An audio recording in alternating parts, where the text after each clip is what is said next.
Boa noite, entrando no ar mais uma edição do seu Leitura de História na Quarentena. Hoje 21 de maio, 21 horas em ponto. Estamos agora aqui em Brasília com 22 graus. Vou começar com as notinhas diárias aqui. O que foi mais relevante no dia de hoje? Aqui, ó, uma nota que saiu hoje à tarde, diz o seguinte: cientistas de 3 institutos norte-americanos descobriram um anticorpo capaz de neutralizar o Covid-19 e também o SARS-CoV-1, vírus responsável pela SARS, Síndrome Respiratória Aguda Grave. O resultado da pesquisa, publicado na revista científica Nature, chamado S309, o anticorpo foi identificado pela primeira vez em uma amostra de sangue de uma paciente que se recuperou da SARS durante a epidemia de 2003 na China. E agora os pesquisadores realizaram testes com ele e descobriram que esta partícula inibe o coronavírus. É um dia após o outro. Devagar e sempre vamos descobrindo aí maneiras de barrar o ataque desse bichinho aí que está incomodando um bocado. Deixa eu tirar isso aqui. Uma outra nota do dia de hoje. Deixa eu ver onde é que está. Aqui. Saiu no canal de notícias da França, como é que é Rádio France, no site da Rádio France, manchete de hoje: o artista brasileiro Júlio Villani instalou vários painéis na fachada da Embaixada do Brasil em Paris, em protesto contra o presidente brasileiro. O ato acontece na mesma semana em que o jornal francês Le Monde publicou um editorial criticando a gestão da pandemia de Covid-19 no Brasil.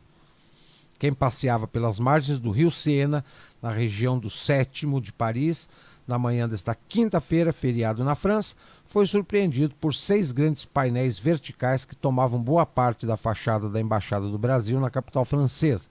As faixas traziam sobre um fundo preto frases como "Fora Bolsonaro", "E daí?", "Um outro Brasil é possível", e por aí vai, né? Ou seja, o nosso artista, ele é um militante da esquerda socialista e foi dar a sua contribuição no embelezamento da Embaixada Brasileira em Paris. Mais alguma nota aqui de hoje? Deixa eu ver.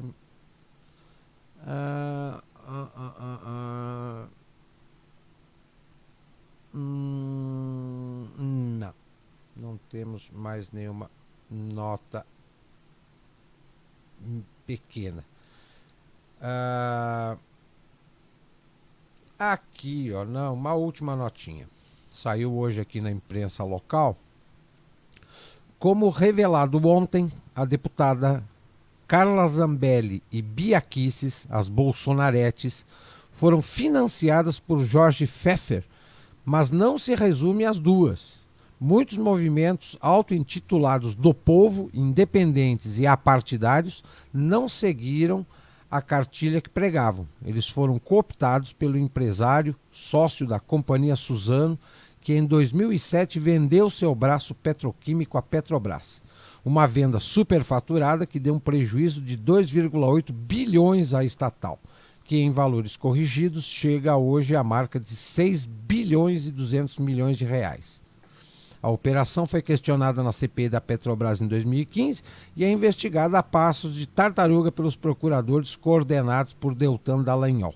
Os movimentos que à época bradavam contra a corrupção, ironicamente, se uniram a um empresário cuja companhia é investigada por suspeita de desvio de dinheiro público. Então, a deputada Bia Kicis e a deputada Carla Zambelli, que sempre pregaram, eram as fãs número 1 da Lava Jato, anticorrupção, patriotismo, etc, etc. Então aí foram e quem sabe ainda continuam sendo financiadas, né, patrocinadas por esse empresário investigado na Lava Jato e que já é comprovado o prejuízo que ele deu aos cofres públicos. Muito bem, vamos lá para as nossas pautas de hoje. Eu trago aqui um artigo muito interessante do Luan Esperandil, intitulado Como o intervencionismo estatal social-democrata está destruindo o mercado de saúde privado brasileiro. Embora seja negligenciado pelo debate público, o intervencionismo no setor de saúde privada tem causado perversos reflexos econômicos e sociais. Na década de 1990, o mercado privado de saúde vinha se desenvolvendo rapidamente.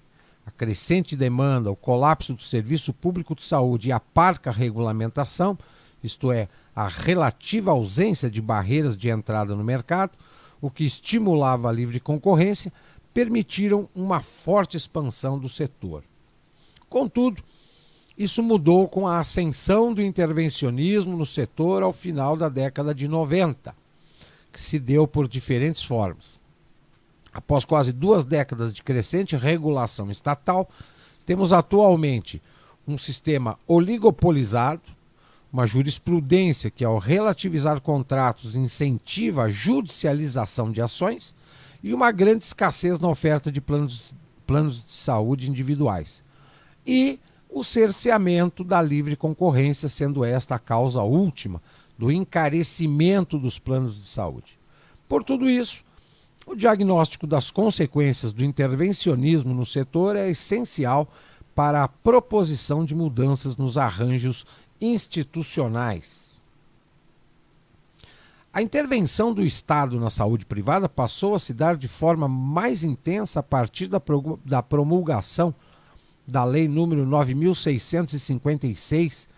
9.656/1998, conhecida como Lei dos Planos e Seguros de Saúde. Ela impôs uma nova forma de dirigismo contratual aos planos de saúde. Seu artigo 10º, por exemplo, instituiu o Plano Referência, que estipula os serviços mínimos a serem ofertados compulsoriamente pelas operadoras de planos de saúde. Já à época, a legislação foi bastante criticada por se arvorar como completa, detalhando até mesmo os procedimentos.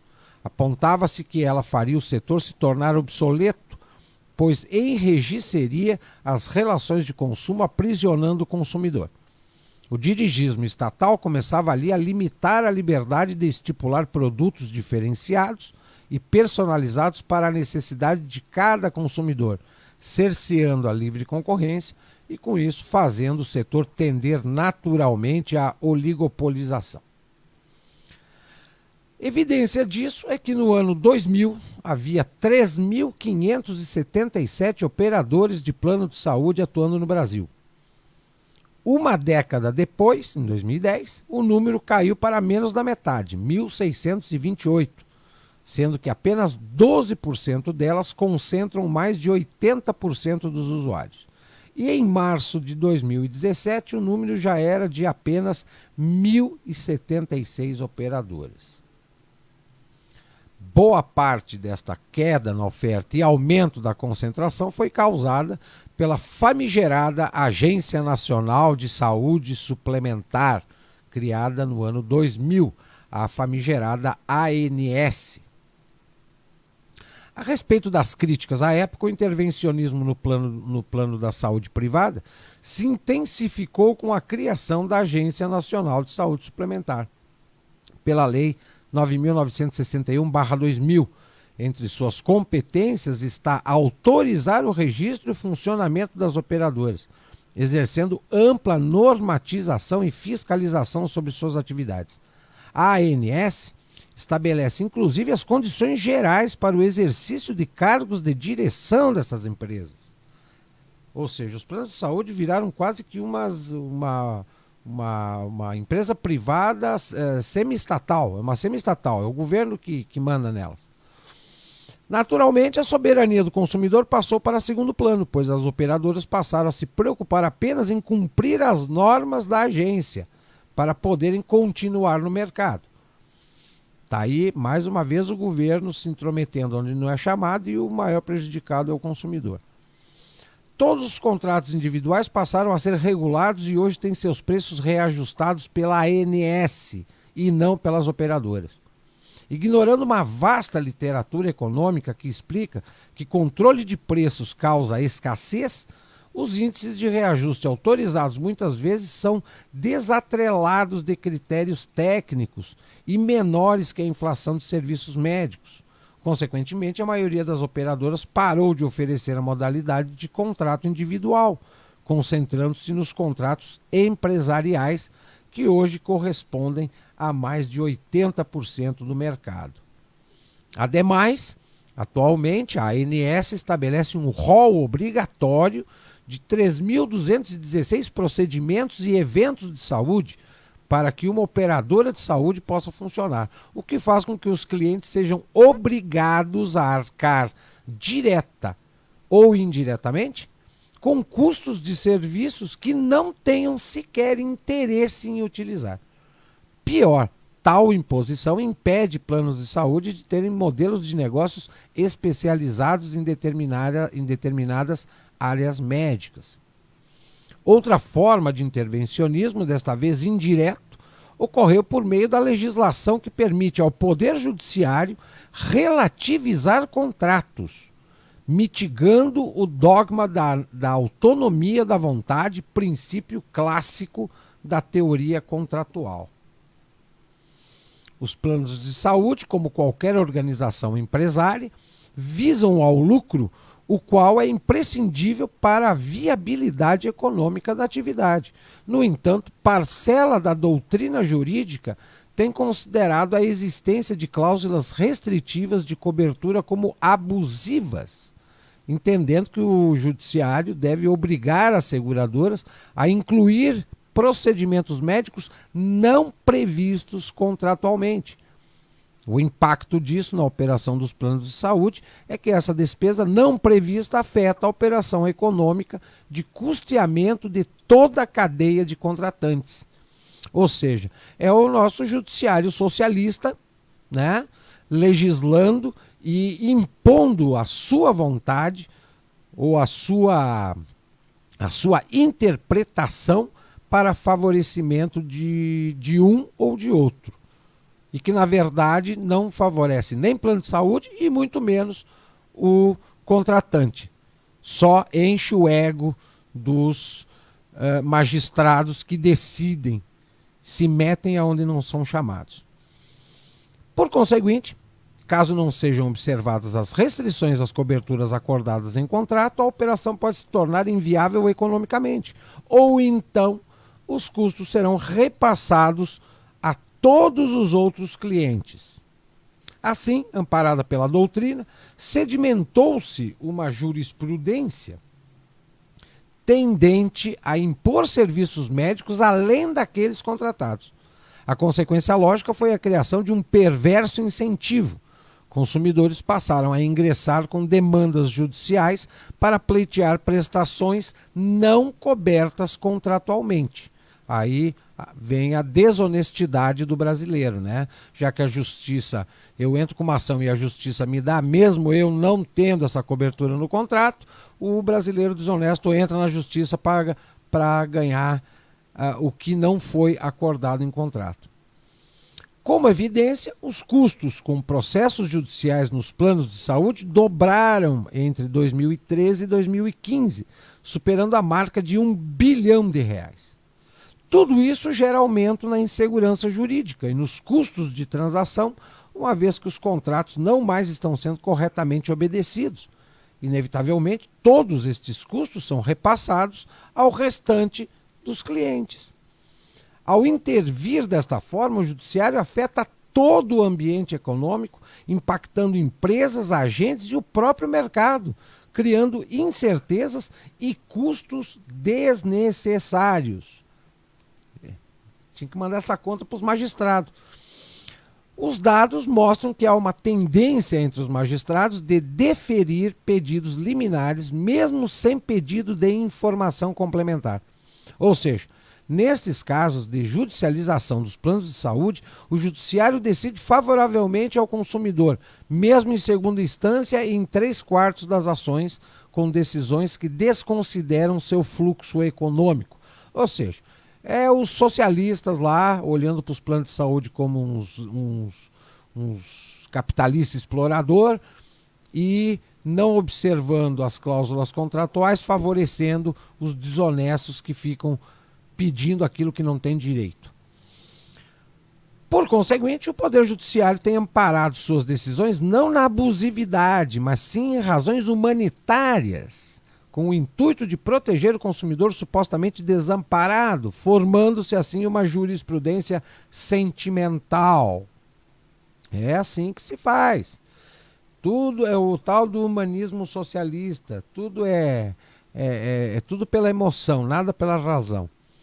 Além disso, destoando do entendimento majoritário de que meros descumprimentos contratuais não ensejam danos morais, é comum magistrados ainda condenarem as operadoras a pagarem danos morais a seus clientes por terem negado a cobertura de um evento médico não contratado inicialmente, estimulando ainda mais essas judicializações e a desonestidade do contratante. O intervencionismo é tamanho que até mesmo quando operadoras dos planos de saúde cumprem as normatizações definidas pela ANS, elas ainda assim são condenadas pelo judiciário. Exemplo disso foi o entendimento do STJ de que seria abusiva a cláusula contratual de plano de saúde que limita no tempo a internação hospitalar do segurado, conflitando com uma resolução da agência reguladora que estabelece a regularidade de limitações acima de 30 dias.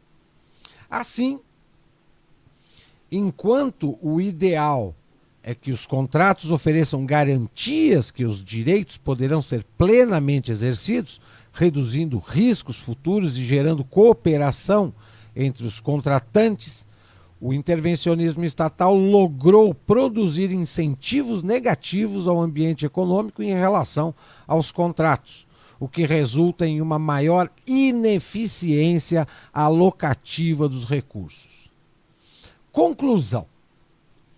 A intenção de todo e qualquer intervencionismo é modificar a ação humana com o intuito de supostamente alcançar resultados melhores do que aqueles que seriam obtidos pelo livre mercado. No entanto, as consequências não previstas do dirigismo estatal sempre se manifestam, e de forma a piorar o arranjo. No final, os agentes empreendedores sempre se adaptam a mudanças institucionais, especialmente em meio a um ambiente institucional desfavorável. O melhor exemplo disso foi, como demonstrado, o abandono pelas operadoras de plano de saúde do oferecimento dos planos individuais, uma vez que estes se tornaram pouco viáveis economicamente diante de tanta regulamentação estatal e a priorização do oferecimento de planos corporativos, que possuem arranjo institucional mais adequado à livre iniciativa. Adicionalmente, a imposição do serviço referencial mínimo impediu a personalização dos serviços de acordo com a necessidade dos consumidores, aumentando os valores dos planos e assim prejudicando principalmente a camada mais pobre da população, que fica refém do melhor plano de saúde estatal do planeta, o SUS. Atualmente, 2/3 dos brasileiros são dependentes do SUS. Diante da mitigação da autonomia da vontade, houve a consolidação de uma jurisprudência sentimental nos tribunais pátrios, no sentido de que praticamente toda cláusula de exclusão de cobertura é tida como abusiva. Este primado do sentimentalismo ignora os reflexos econômicos a serem suportados pelas operadoras, as quais, como era inevitável, reduziram a oferta e aumentaram os preços. Os defensores do intervencionismo buscam por meio dele a satisfação de sua ânsia por justiça social. No entanto, quanto maior o grau de dirigismo estatal, maiores suas consequências não premeditadas, as quais vão desde um eventual desequilíbrio contratual até o completo solapamento do sistema de saúde suplementar, prejudicando toda a coletividade de usuários do sistema. Diante de tamanho intervencionismo, é compreensível que o mercado de saúde brasileiro enfrente tão grave crise.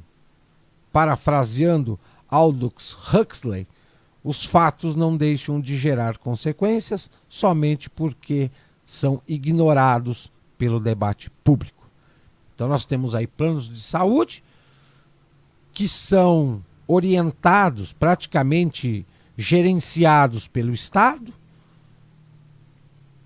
e um judiciário que, ao invés de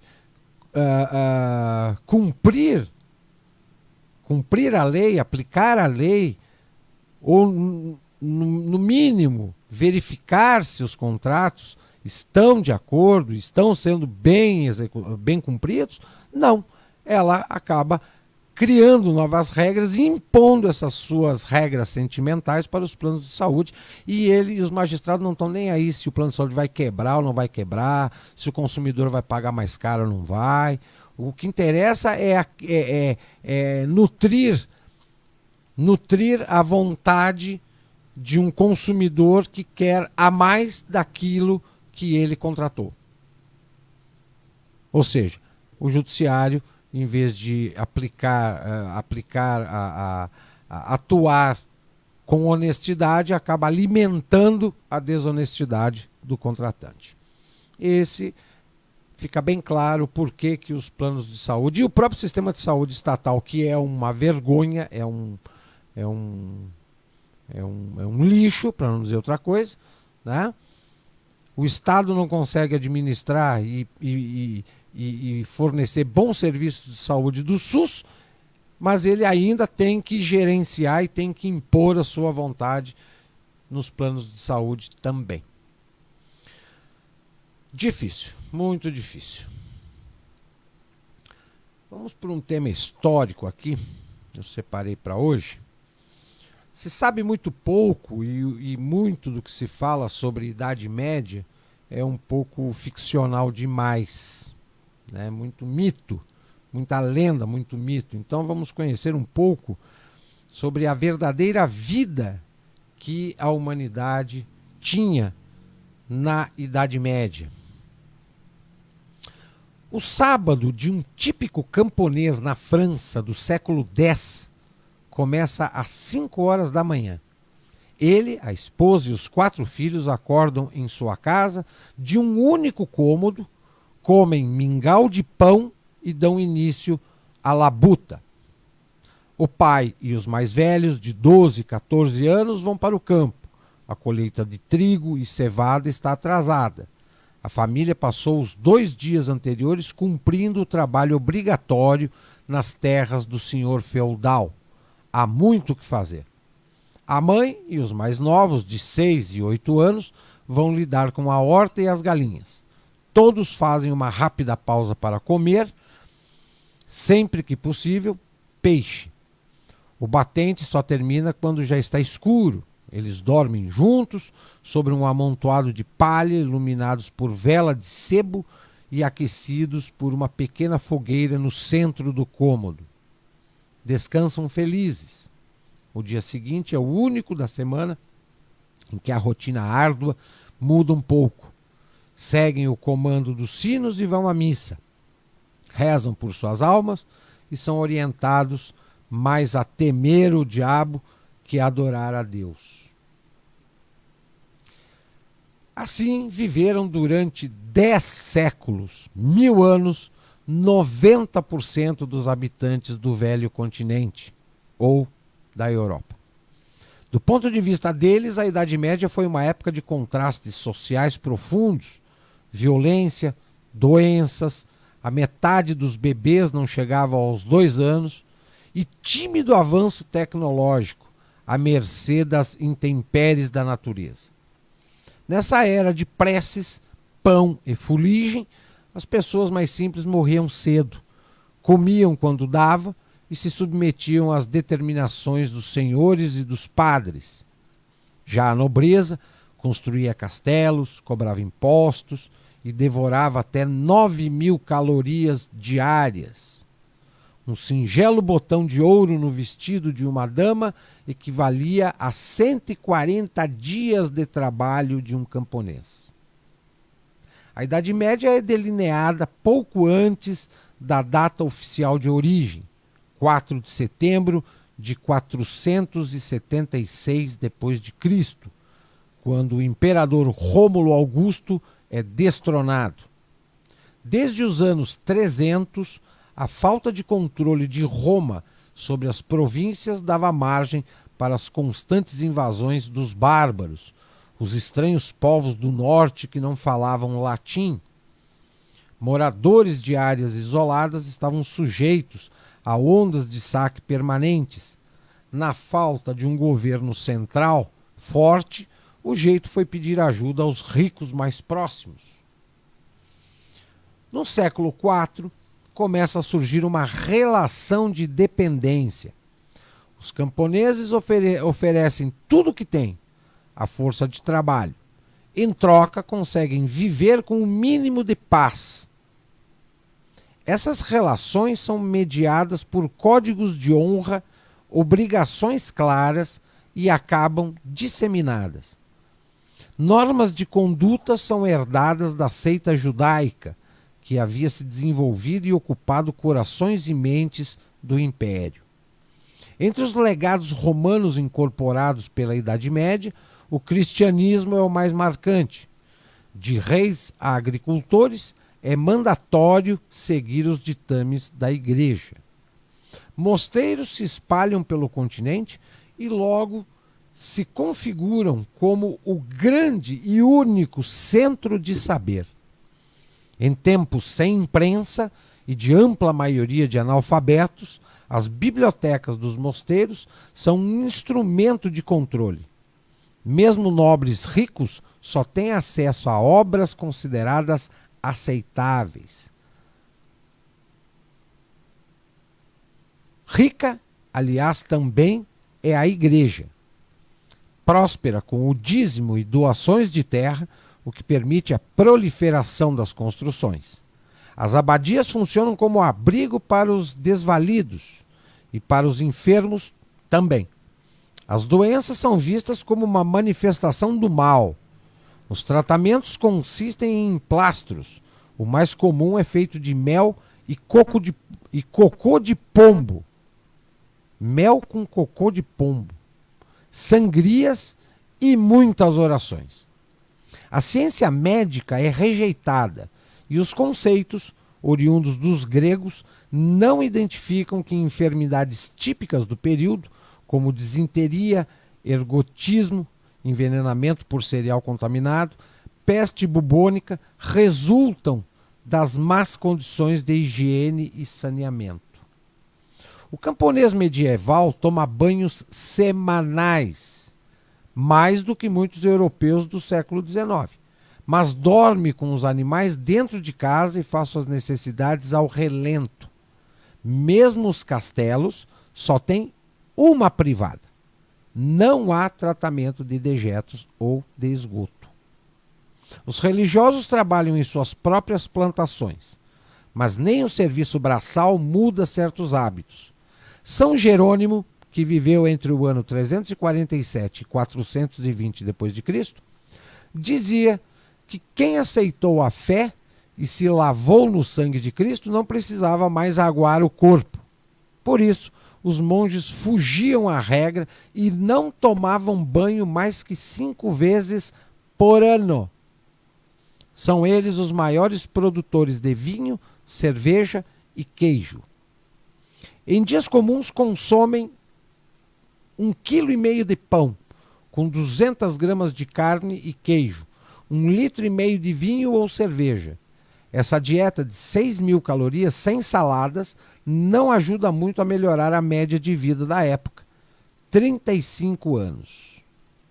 Nada disso quer dizer que alguém estivesse livre das crises de fome, provocadas principalmente por variações climáticas inesperadas, não muito diferentes das que ocorrem atualmente.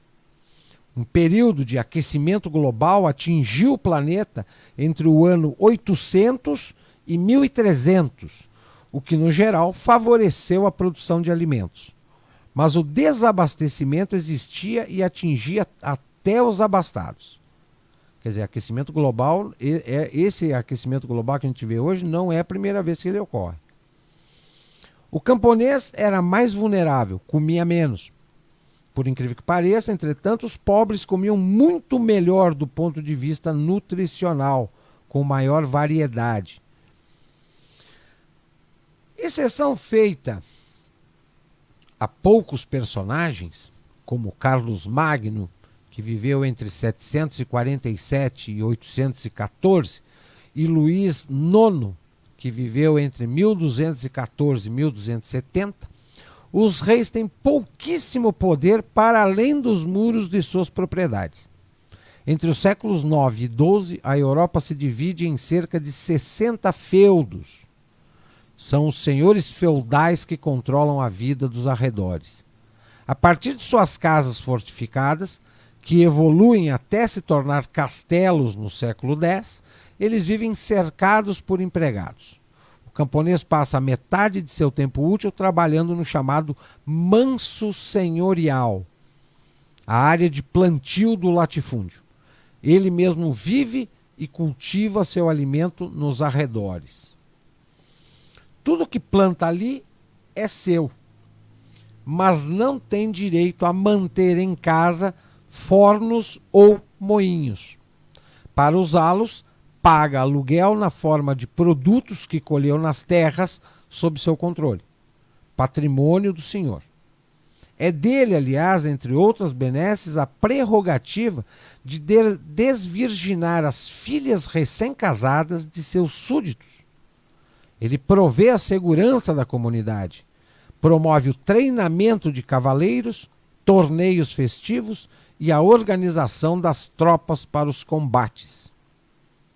Nas cruzadas, camponeses e nobres combatiam lado a lado, mas os primeiros eram sempre infantes e estavam em geral mal armados, ao passo que os nobres lutavam nas tropas de elite, a cavalaria, e dispunham dos melhores armamentos. Não só as cruzadas tiram o sangue de cavaleiros e camponeses, as guerras entre os feudos também são recorrentes. E todas as muitas vítimas desse sistema, as maiores são as mulheres.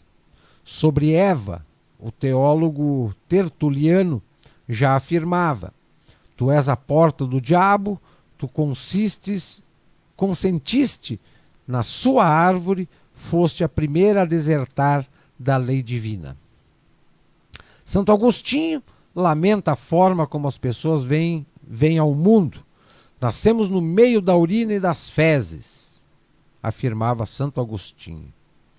E o abade Odon de Cluny adverte: se os homens vissem o que está embaixo da pele, a vista das mulheres dar-lhes-ia náuseas. Então, quando nem mesmo com a ponta dos dedos suportamos tocar um escarro ou um excremento, como podemos desejar abraçar este saco de excrementos? Um abade falando das mulheres. Nada disso, porém, impedia os religiosos de fornicarem. Muitos padres tinham esposas. O celibato só seria obrigatório a partir do século XII, e mesmo assim demorou décadas para ser plenamente incorporado na igreja. Limitadas a manter a casa e procriar, as mulheres são orientadas a aceitar os desejos do marido sempre que ele queira, mas só quando permitido. Períodos de abstinência e menstruação restringem o sexo a 93 dias por ano. O coito só deve ser realizado em uma única posição, de preferência com o casal vestido ou com um lençol furado, separando-os. A esposa do senhor feudal não tem maiores liberdades. Passa boa parte do dia em quartos fechados, a fiar, acompanhada somente por criadas. As saídas para os jardins são monitoradas de perto, afinal, é ali que se realizam os encontros furtivos. As escapadas de jovens apaixonados dariam origem à literatura mais famosa da Idade Média, a do amor cortês. As últimas décadas da Idade Média vêm sendo reavaliada pelos historiadores. Muitos deles consideram que o quadro de fome, doenças e guerras não elimina suas vantagens relativas. Se pensarmos no servo, forma típica do camponês atrelado ao solo na Idade Média, veremos que há um ganho para esse indivíduo em relação ao escravo do meio rural na Antiguidade. Essa visão negativa é uma criação dos autores do século XIV e XV, sobretudo na Itália, interessados em destacar a diferença entre o período em que viviam e o passado imediatamente anterior. Mas isso não significa, como aponta o professor, que faça sentido retomar o conceito que o romantismo do século XIX ajudaria a difundir. O de que aquela época foi marcada por homens fortes e guerreiros, convivendo em harmonia com a natureza e seguindo códigos de honra e ética muito sólidos. Ainda assim, os estudiosos hoje defendem, por exemplo, que algumas normas da Igreja podiam ser dribladas ou ignoradas. Muitas prescrições simplesmente não eram seguidas, como era o caso da proibição da alquimia e da astrologia, e a restrição a consultar médicos judeus, em geral os melhores de então. O filósofo Raimundo Lúlio, por exemplo, se queixa em pleno século XIII que o mundo é pouquíssimo católico. Em muitos casos havia um catolicismo de fachada e o povo não tinha muita noção dos dogmas de sua fé. O período medieval deixou sim seus legados. Nele se desenharam os contornos dos principais países europeus válidos ainda hoje. A experiência de autonomia política dos feudos, apesar da influência da Igreja, daria origem ao Estado moderno laico. A lista de heranças inclui ajustes no direito romano, que abusava da pena de morte, amenizada por influência cristã. De toda forma, algo é inegável. Para quem fazia parte da imensa maioria pobre, a vida era dura e as perspectivas de futuro não iam muito além de conquistar com sofrimento e suor uma vaga no paraíso que nunca teriam na terra. É um artigo bastante didático, né, que deixa bem claro a realidade de vida na Idade Média. Esse artigo foi escrito pelo Tiago Cordeiro. E, por fim, vamos falar um pouco trazer um tema um pouco filosófico. A crise de Carl Schmitt a Kant, a soberania e o direito internacional. Em 1922, Carl Schmitt publicou Teologia Política, 4 capítulos sobre o conceito de soberania. Republicado em 1934 com um novo prefácio de Schmitt, este texto, junto a O Conceito do Político, de 1932, e Crise da Democracia Parlamentar, de 1923, estabeleceu Schmitt como um dos principais críticos do projeto democrático liberal. Schmitt documentou não apenas a transformação sociológica do parlamentarismo liberal no governo de grupos e comitês de interesses especiais, que eventualmente solapavam os parlamentos de funcionarem como corpos deliberativos. Ele também apontou as falácias racionalistas do liberalismo até seus conceitos limite serem descobertos. Estes conceitos limite, na perspectiva de Schmitt, constituíam as bases secretas e impensadas sobre as quais a estrutura do Estado moderno se apoiava. A soberania é um desses conceitos limite, governo por discussão e a pressuposição de que todas as opiniões eventualmente convergirão através da deliberação até um resultado racional. Estão entre as outras pressuposições inquestionadas do liberalismo. As críticas sociológicas e filosóficas de Schmitt se provaram formidáveis e inspiraram pensadores da direita e da esquerda. De Otto Kirchheimer e Walter Benjamin a Hans Morgenthau e Leo Strauss, até Chantal Mouffe e Ernesto Laclau. Bem como muitos outros em nossos tempos, Schmitt é a eminence grise a quem nos voltamos quando o projeto liberal democrático está em crise. Não há necessidade aqui de documentar o extenso renascimento schmittiano que floresceu na Europa e nos Estados Unidos nas últimas décadas. Ao invés disso, gostaria de relembrar brevemente algumas teses da teologia política para poder demarcar as continuidades e as descontinuidades entre preocupações contemporâneas que podem ser reunidas sob a teologia política e as próprias preocupações de Schmitt. Há pelo menos 3 teses interligadas e nem sempre claramente distintas na teologia política.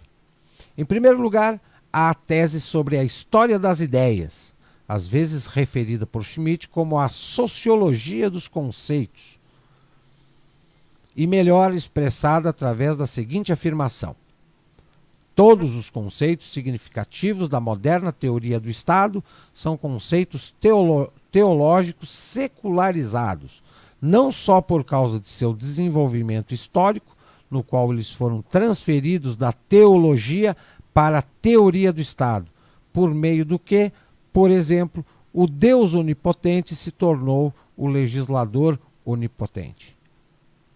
Em segundo lugar, Schmitt explora a hermenêutica legal, isto é, a dialética da regra geral e do caso particular, a lei e as instâncias nas quais ela se aplica. Em terceiro lugar, Schmitt desenvolve uma tese sobre a construção e as prerrogativas da soberania como núcleo de legitimidade do Estado moderno. O que ressoa mais nos debates contemporâneos sobre teologia política não são nem a primeira e nem a segunda das teses, mas a terceira, ou seja, a sua teoria da soberania como exceção.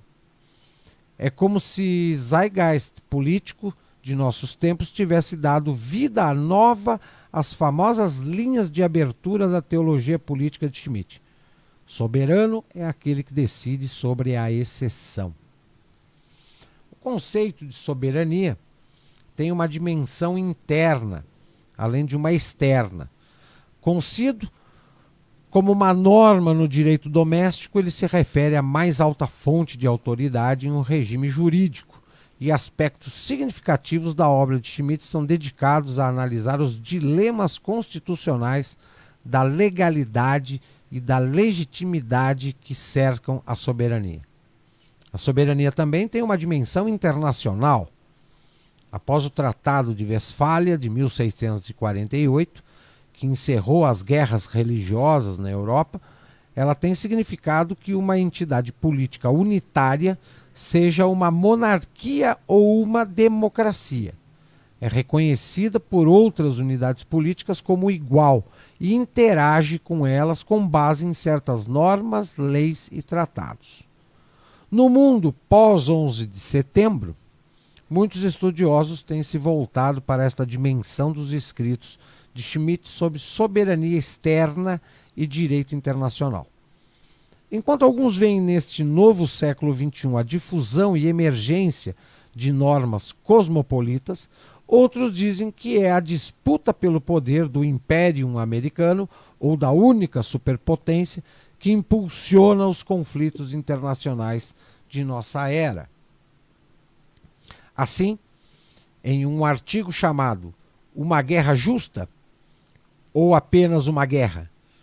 Schmitt, Habermas e a Ortodoxia Cosmopolita, de William Rasch, concluiu com essas palavras assombrosas: chame de dialética do esclarecimento, se você quiser, ou apenas de ironia perversa, mas o espírito ressuscitado daquele velho católico Carl Schmitt é certamente um dos reines do presente que combate a completude de nossa Geistesbastille contemporânea, o direito cosmopolita monolítico previsto por Habermas. Por um lado, em nome da paz perpétua, Habermas defendeu a guerra perpétua de compulsão gentil e ações policiais contínuas. Por outro lado, em nome da particularidade homogênea e beligerante, Schmitt nos insta ao valor universal e à possibilidade da política como simultaneamente afirmação e oposição.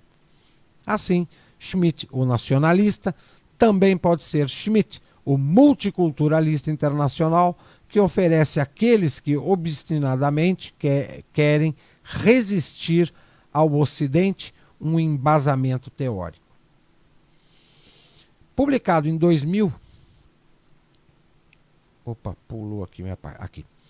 Publicado em 2000, o artigo de Rasch precedeu os ataques ao World Trade Center e ao Pentágono em 11 de setembro. A guerra do Afeganistão, a guerra do Iraque, Guantánamo e muito mais. Enquanto o juízo de Rasch, de que Schmitt pode ser chamado de um dos reines do momento, é certamente uma instância de ironia perversa, não obstante ele estava correto em farejar o odor dos tempos, que viria a identificar o cosmopolitismo com o imperialismo global e particularmente com o projeto da hegemonia mundial americana. Carl Schmitt, desde então, e até desde antes, se tornou o ponto de referência indispensável para todos aqueles que querem desvelar as hipocrisias, inadequações e até a falência das políticas liberal-democráticas, em casa e no exterior. Meu objetivo neste artigo é ir à raiz da crítica schmittiana do direito internacional liberal, como sendo um artifício para ocultar aspirações hegemônicas, levando em consideração a sua negligenciada discussão do conceito kantiano de guerra justa em O Nomos da Terra no Direito Internacional do Jus Publicum Europium.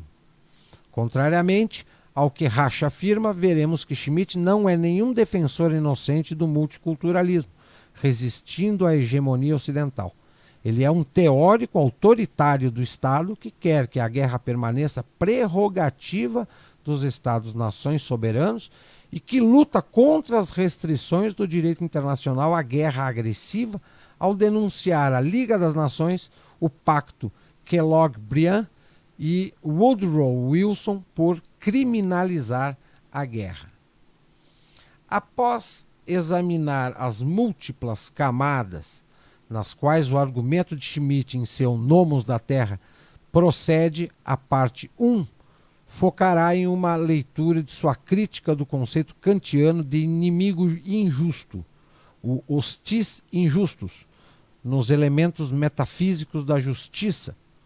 Schmitt não está errado ao afirmar que a discussão de Kant apresenta um profundo argumento moral para limitar o jus in bello, direito à guerra, mas que ele também contém certos deslizes e ambiguidades que podem justificar intervenções humanitárias de modo a permitir a construção de uma ordem internacional liberal. Minha abordagem é simultaneamente crítico-interpretativa e reconstrutiva, no sentido de que eu quero trabalhar a leitura que Schmitt fez de Kant para fazerem emergir questões mais amplas sobre o direito internacional e soberania.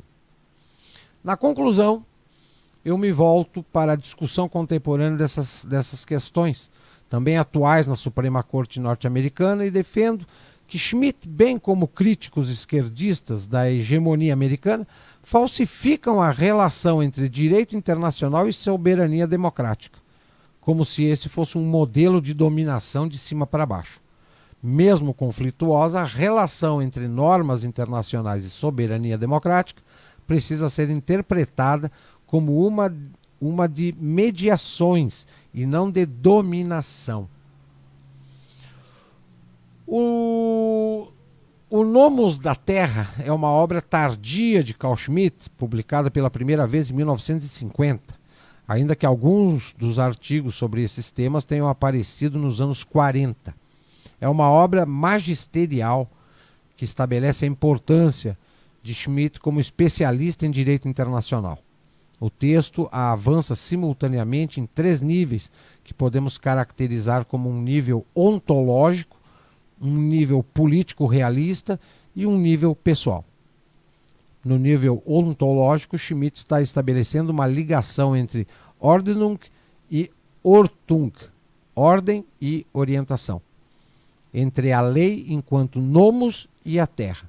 Nomos é mais amplo em significado do que apenas lei e é usualmente interpretado como a comunalidade da polis, o conteúdo da Constituição, das leis e dos costumes.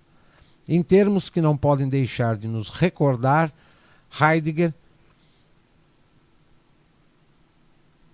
Schmitt escreve sobre as ordens elementares do ser terrestre do homem, e ele acrescenta: buscamos compreender a ordem normativa da Terra. O alemão, porém, fala em um Sinnreich der Erde, possivelmente melhor traduzido como o domínio do significado da Terra.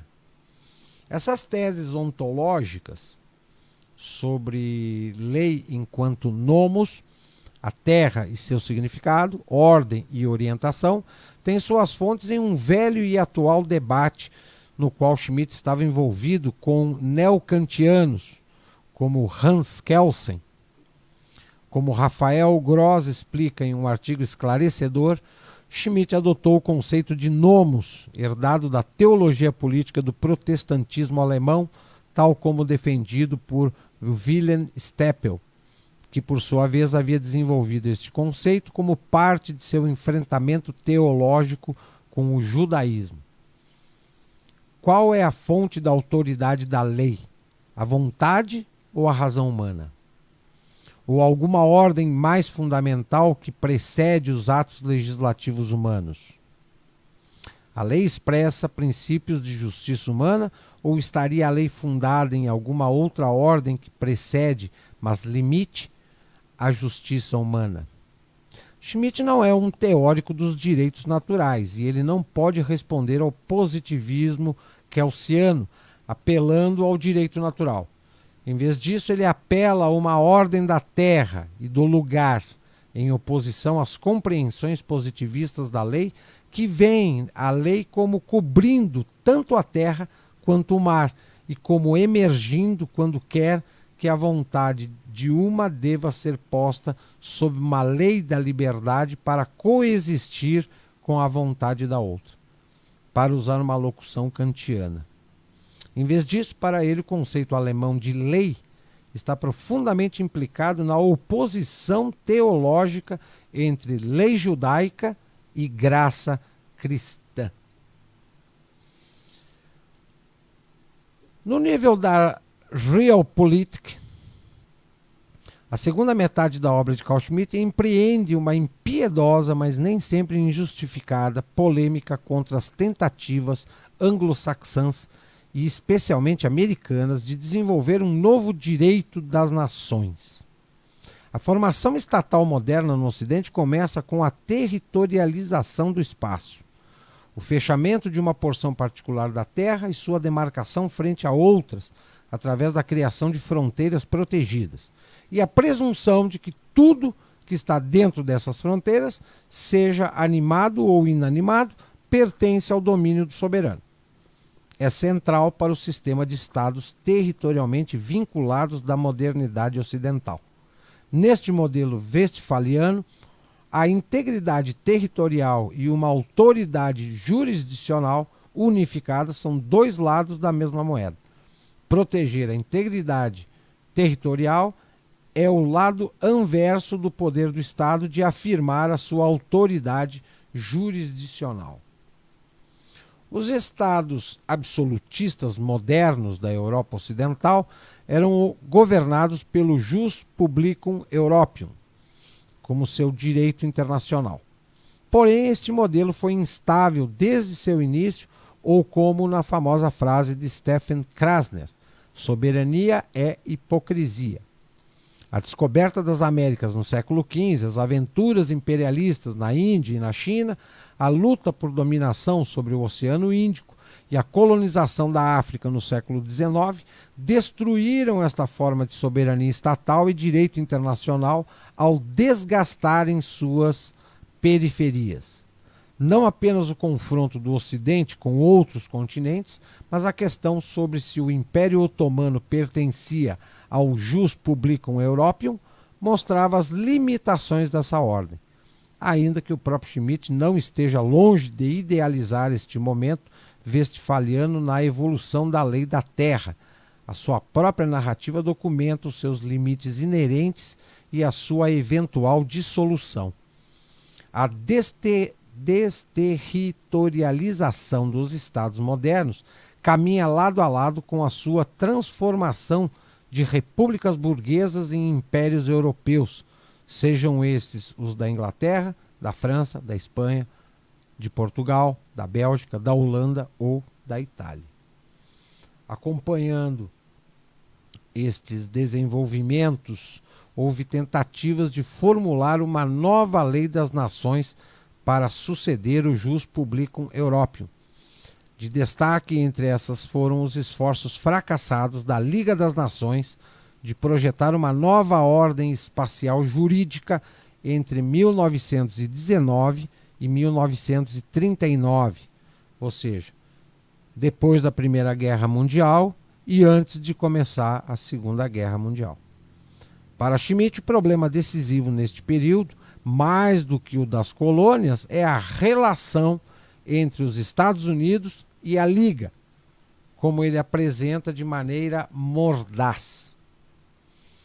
Então aqui o Carl Schmitt diz o seguinte: uma vez que a prioridade da doutrina Monroe, o princípio tradicional do isolamento do hemisfério ocidental, com suas interpretações de ampla abrangência, foi afirmada em Genebra, a Liga abandonou qualquer tentativa séria de resolver o problema mais importante, nomeadamente a relação entre a Europa e o hemisfério ocidental. É claro, a interpretação prática da ambígua doutrina Monroe, sua aplicação em casos concretos, sua determinação da guerra e da paz, suas consequências para a questão das dívidas entre aliados e o problema das reparações, foi deixado exclusivamente para os Estados Unidos. Enquanto a doutrina Monroe proibia qualquer influência da Liga em questões americanas, o papel da Liga nas questões europeias era codeterminado por esses Estados membros americanos. Em uma virada que poderia ter vindo da pena de Jacques Derrida, Schmitt conclui: os Estados Unidos, formalmente e decisivamente, portanto, não estiveram presentes em Genebra, mas eles estiveram, como em todas as outras questões, dificilmente ineficazes e muito intensamente presentes. Resultou daí, então, uma combinação estranha de ausência oficial com presença efetiva, que definiu o relacionamento da América e com a Convenção de Genebra e com a Europa. O diagnóstico que Schmitt faz do excepcionalismo americano, sua ausência presente em relação à Liga das Nações e às organizações internacionais e ao direito internacional em geral, é bastante preciso. E no período entre a Guerra do Golfo de 93 e a Guerra do Iraque de 2003, encontrou audiências novas e receptivas. É essa relação ambivalente das compreensões americanas da soberania com um novo direito das nações que está no âmago das preocupações contemporâneas dos ministros da Suprema Corte, vis a vis o direito internacional. De fato, os Estados Unidos permanecem uma presença ausente, mesmo hoje, do Tribunal Penal Internacional. Enquanto eu considero o comentário de Schmitt sobre as manipulações e inconsistências históricas, geopolíticas e jurídicas dos Estados Unidos enquanto potência global temos que ter em mente que Schmitt critica o comportamento americano não para oferecer um novo direito das nações, mas para sabotá-lo completamente ao mostrar que ele se baseia em hipocrisias. A hegemonia americana pode ser economicamente, militarmente irresistível, mas ela não está de forma alguma juridicamente justificada. O interesse pessoal de Schmitt nessa questão, e este é o terceiro nível mencionado acima, é destruir a legitimidade da ordem global emergente entre 1919 e 1939, e em particular a criminalização da guerra através da doutrina de que guerras de agressão são crimes jurídicos. Com este argumento, Schmitt está não apenas tentando salvar a honra do imperador Guilherme II, que foi considerado um criminoso de guerra pelos aliados, como resultado do Tratado de Versalhes de 1919, mas ele está também tentando salvar a sua própria honra, já que ele se recusaria a cooperar com a investigação da Comissão de Desnazificação e teria seu próprio direito de ensinar revogado pelos aliados após a Segunda Guerra Mundial. Se a ordem jurídica que emergiu neste período sob a influência da Liga das Nações e a criminalização da guerra de agressão estava baseada em hipocrisias e contradições jurídicas, morais e geopolíticas, então, como a ordem jurídica de Nuremberg, que resultou da derrota do Terceiro Reich, poderia ser qualquer coisa além de uma continuação dessa ordem falida? É neste contexto que os ataques de Schmitt contra o conceito discriminatório de guerra e seu apelo por restaurar o conceito não discriminatório de guerra precisam ser avaliados, ainda que a preocupação com esses temas derive de suas preocupações teóricas profundamente enraizadas e não reflita apenas motivos de autojustificação. O panegírico de Schmitt ao Jus Publicum Europium, na primeira parte do Nomos, enfatiza que esse sistema neutraliza a guerra, se afastando da noção medieval de guerra justa. Nessa transformação, o inimigo não é mais visto como inimicus, mas como justi hostes, categorias que também retornam no conceito do político de Schmitt. O inimigo não é alguém com quem se possui conflitos religiosos, morais ou existenciais. Um inimicus, mas alguém com quem é possível ter conflitos de interesses atuais ou potenciais.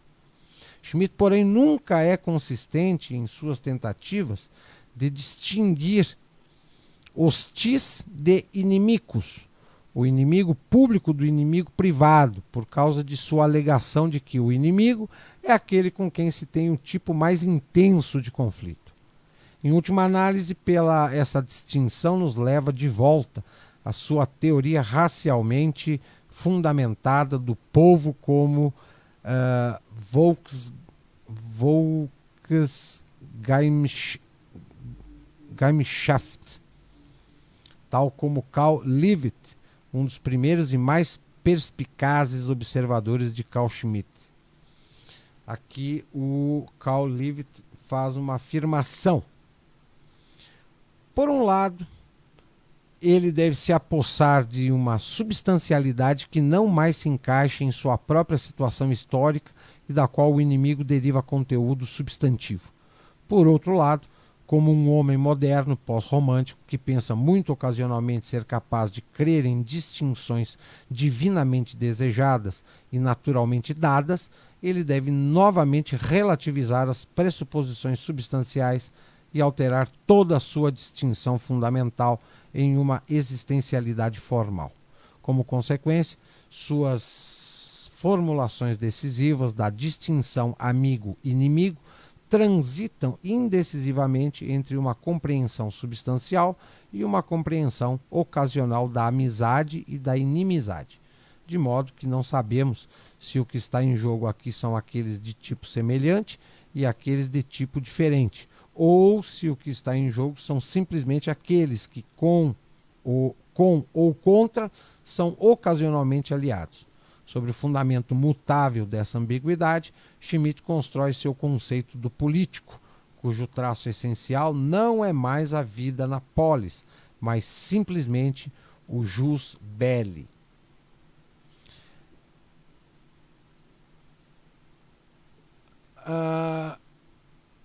Nós entramos em uma nova fase no desenvolvimento da sociedade civil global, na qual o relacionamento entre soberania estatal e vários regimes de direitos humanos gera perigos de aumento do intervencionismo, mas também, paradoxalmente, cria espaços para formas de interação democrática entre fronteiras.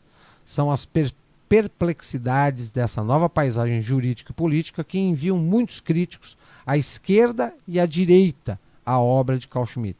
Mas a obra de Schmitt, por mais historicamente rica e conceitualmente desafiadora que possa ser, não é facilmente separada de suas conexões ideológicas em seu próprio envolvimento político com o regime nacional socialista. Schmitt tampouco estava errado ao ver na doutrina kantiana do inimigo injusto certas ambiguidades e obscuridades que poderiam levar a um regime coercitivo de cosmopolitismo liberal. Ainda assim, a evolução das normas de direitos humanos no período pós-Segunda Guerra dá início a uma nova fase de direito internacional que não pode ser interpretada como um regime coercitivo de intenções hegemônicas neoliberais. Críticos que o fazem deixam de entender a estrutura de mediações entre direito internacional e soberania democrática que são criadas por esses desenvolvimentos. Em conclusão, eu sugeri brevemente 3 abordagens complementares para entender essas mediações. Certamente, as hipocrisias das superpotências ao defenderem ou violarem normas sobre regras de agressão não podem ser impedidas apenas pela difusão de normas de direitos humanos, mas ao distinguirem entre esses 2 aspectos da ordem jurídica internacional, os cidadãos se tornam mais empoderados para criticar os seus próprios governos. O legado de Carl Schmitt, em contraste, desempodera os cidadãos ao dar ao Estado o monopólio da interpretação sobre os seus próprios interesses estratégicos de sobrevivência no multiversum de Estados. Esse texto aqui ele foi escrito pela cientista política Seila Ben-Habib. Ela é europeia, ela tem nome árabe, mas ela é europeia. É um texto bastante denso, mas bastante claro também nessas questões do direito internacional, da soberania e da teologia política desenvolvida pelo filósofo Carl Schmitt. 22h08, passei 10 minutinhos do meu horário. O Leitura de História na Quarentena retorna amanhã com novos temas para esse nosso encontro diário de informação e conhecimento. Uma boa noite a todos e até lá.